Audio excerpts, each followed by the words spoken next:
Good morning. It's Nadine Torriello, licensed esthetician and your personal skincare guru with this week's skincare tip. This week's tip, Skin Cancer Part 2.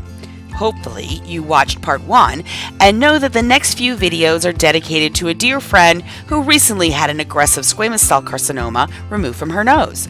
Thankfully, it was successfully removed and she is healing nicely. If she continued to ignore it though, the story could have been quite different. Her situation, though, prompted me to do this series. There are thousands of articles on the internet about skin cancer, yet how many of us ignore the subtle changes in our skin and say, well, it's probably the good cancer? As an esthetician, I'm here to tell you there is no good cancer. And in the next few videos, I'm going to go over the different types of skin cancer and possible treatments for you one more time. And even if one person is inspired to get checked, then these videos were worth the effort it took to create them. Skin cancer is the most common form of cancer, and in the US alone, over 5.4 million cases of non-melanoma were treated in over 3 million people. Today, we're going to talk about two common non-melanoma skin cancers, basal cell carcinoma and squamous cell carcinoma. First, let's look at basal cell carcinoma, or BCC, which is the most common form of skin cancer and the one most often called good cancer. Say it with me. There is no good cancer. It usually occurs in sun-exposed areas of your body, such as your neck, your face, but it also can be found on your hands, legs, chest, back, and even feet and palms of the hand. BCC begins in the basal cells, a type of cell within the epidermis that produces new skin cells as old ones die off. It often appears as an open sore that bleeds, oozes or crusts, heals, and opens again. This persistent non-healing sore is a very common sign of early BCC. It can also be an irritated patch, frequently occurring on the face, chest, shoulders, arms, and legs. It may get a crust, itch, or hurt.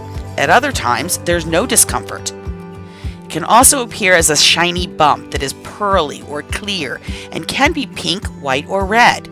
This bump can also be tan, black, or brown, especially in dark-haired people, and it's often confused with a normal mole. Another version is a pink growth with a slightly elevated rolled border, kind of like a donut, and a crusted indentation in the center. As the growth slowly enlarges, tiny blood vessels may develop on the surface. This is a warning sign that may indicate the presence of an invasive BCC that is larger than it appears on the surface, and it's a scar-like area that is white, yellow, and often has poorly defined borders. The skin itself appears shiny and tight. BCCs are easily treated in their early stages. The larger the tumor has grown, however, the more extensive the treatment will be needed. While BCCs seldom spread to vital organs, they can cause major disfigurement and occasionally result in nerve or muscle injury. Certain rare aggressive forms can be lethal if they're not treated promptly. Now let's look at a squamous cell carcinoma, or SCC. They're the second most common form of skin cancer, and it's usually found on areas of the body damaged by UV rays from the sun or tanning beds. It is a fairly slow-growing skin cancer, though. Unlike most types of skin cancer, it can spread to tissues, bones, and nearby lymph nodes, where it can become hard to treat. More than 1 million cases of SCC are diagnosed each year in the US, which translates to about 150 cases per hour. Incidents have increased to up to 200% in the last 30 years in the US alone, and more than 15,000 Americans die each year from this form of skin cancer. SCC usually begins as a dome-shaped bump or a red, scaly patch of skin. It's usually rough and crusty and can bleed easily when it's scraped. Large growths may hurt or itch, and it also may pop through scars or chronic skin sores, so check for any changes and report them to your doctor. There are certain things that make you prone to these types of skin cancer. Older age, if you're male, if you're fair-skinned with blue, green, or gray eyes, blonde, or red hair, if you spend long time in the sun or you have frequent exposure to the rays, if you use tanning beds, if you have long-term exposure to chemicals like arsenic in the water, if you have HPV, the human papillomavirus, HIV, or AIDS, if you've exposed to radiation, and even an inherited DNA condition. Checking your skin for suspicious changes can help detect skin cancer in its earliest stages. Early detection of skin cancer gives you the greatest chance for successful skin cancer treatment.